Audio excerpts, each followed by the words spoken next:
अस्सलाम वालेकुम। कैसे हैं आप सब? आई होप आप सब ठीक होंगे। आज का जो हमारा टॉपिक है वो है nucleophilic substitution reactions. Nucleophilic substitution reaction ऐसे रिएक्शंस होते हैं जहाँ पे न्यूक्लियोफाइल जो है वो अटैक करता है और जो लिविंग ग्रुप होता है वो लीव कर जाता है, वहाँ पे न्यूक्लियोफाइल अटैच हो जाता है। न्यूक्लियोफाइल की सब्स्टिट्यूशन होती है, ठीक है। न्यूक्लियोफाइल की सब्स्टिट्यूशन हमारे पास 2 टाइप्स की होती है, एक SN1 होती है और एक SN2। इन दिस लेक्चर के अंदर we will discuss SN1 nucleophilic substitution reactions. SN1 nucleophilic substitution reactions जो होते हैं वो बेसिकली हमारे पास एक यूनिमोलिक्यूलर सब रिएक्शंस होते हैं। जो SN2 होते हैं वो हमारे पास बाईमोलिक्यूलर रिएक्शंस होते हैं, जबकि SN1 जो है वो हमारे पास यूनिमोलिक्यूलर रिएक्शंस होते हैं। और हम इसके बारे में, इसकी प्रॉपर्टीज़ अगर हम देखें तो इसके अंदर हम टर्शरी जो है वो कार्बोकेटाइन यूज़ करते हैं, टर्शरी कार्बोकेटाइन यूज़ करते हैं और इसके अंदर जो है वो हम टर्शरी ही अल्काइल हैलाइड भी यूज़ करते हैं। ये क्यों यूज़ करते हैं? क्योंकि जो हमारे पास टर्शरी कार्बोकेटाइन्स होते हैं ना, इनके अंदर हाइपर कॉन्जुगेशन बहुत ज़्यादा होती है। तो हाइपर कॉन्जुगेशन ज़्यादा होने की वजह से इनके अंदर इंडक्शन भी ज़्यादा होती है, जिसकी वजह से ये स्टेबल होते हैं। उसके बाद हम इसके अंदर जो है वो पोलर सॉल्वेंट यूज़ करते हैं, पोलर सॉल्वेंट वो हम यूज़ करते हैं। और इसमें हमारे पास रेसिमिक मिक्सचर बनता है, यानी कि जब हमारे पास, हम इसके मैकेनिज़्म की बात करेंगे नेक्स्ट, तो इसमें हमारे पास वहाँ पे रेसिमिक मिक्सचर बनेगा। उसमें रिटेंशन ऑफ कॉन्फ़िगरेशन भी होगी और इन्वर्जन ऑफ कॉन्फ़िगरेशन भी होगी। इसके बाद इसका जो ऑर्डर ऑफ रिएक्शन है, जो कि हम काइनेटिक एविडेंस के थ्रू इसका ऑर्डर ऑफ रिएक्शन फाइंड करेंगे, वो हमारे पास 1 होता है, इज इक्वल्स टू 1। अब हम इसकी बात करते हैं, हमारे पास यहाँ पे इसकी एग्जाम्पल, हम इसकी यहाँ पे एग्जाम्पल डिस्कस करते हैं। एग्जाम्पल में हम कोई भी यहाँ पे टर्शरी अल्काइल हैलाइड लेंगे जिसके साथ एक हैलोजन अटैच हो।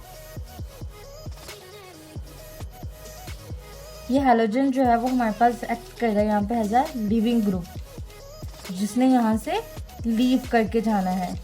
और प्लस हम इसका रिएक्शन करवाएंगे न्यूक्लियोफाइल के साथ, तो यहाँ पे हमारे पास न्यूक्लियोफाइल की सब्स्टिट्यूशन हो जाएगी।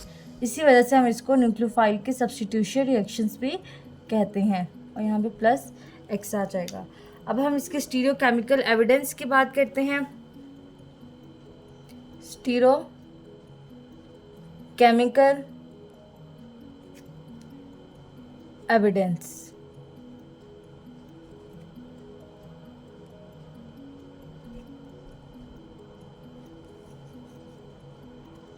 स्टीरियोकेमिकल एविडेंस में हम इसका मैकेनिज्म डिस्कस करते हैं।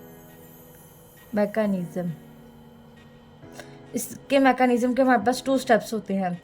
स्टेप नंबर 1 की बात करते हैं, तो स्टेप नंबर 1 में हमारे पास क्या होगा कि यहाँ पे हमारे पास एक टर्शरी अल्काइल हैलाइड है। जब हम इसमें पोलर सॉल्वेंट यूज़ करते हैं, पोलर सॉल्वेंट हम क्यों इसमें यूज़ करते हैं, हम नॉन पोलर क्यों नहीं यूज़ करते? हम इसमें पोलर सॉल्वेंट इसलिए यूज़ करते हैं क्योंकि पोलर सॉल्वेंट्स जो होते हैं वो रेट ऑफ रिएक्शन को इंक्रीज़ कर देते हैं, तो इसलिए हम यहाँ पे पोलर सॉल्वेंट यूज़ करते हैं। पोलर सॉल्वेंट यूज़ करेंगे तो हमारे पास यहाँ पे कार्बोकेटाइन की फॉर्मेशन होगी।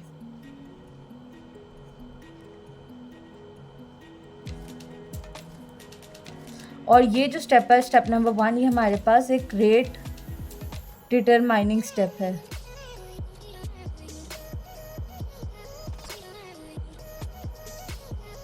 अब हम इसके स्टेप नंबर 2 की बात करते हैं। तो स्टेप नंबर 2 में क्या होगा कि जो हमारे पास ये कार्बोकेटाइन है, इस कार्बोकेटाइन पे न्यूक्लियोफाइल अटैक करेगा।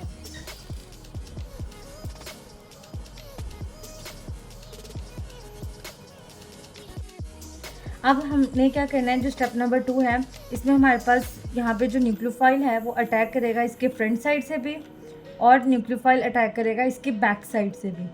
तो हमारे पास यहाँ पे 2 पॉसिबिलिटीज़ जो हैं वो फॉर्म बनती हैं।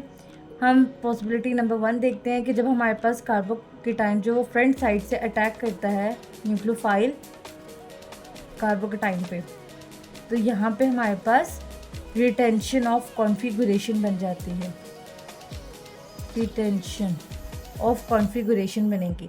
ठीक है। अब अगर हमारे पास जो न्यूक्लियोफाइल है, अगर वो बैक साइड से पीछे से अगर अटैक करता है कार्बोकेटाइन के ऊपर, तो हमारे पास यहाँ पे इन्वर्जन ऑफ कॉन्फ़िगरेशन बनेगी।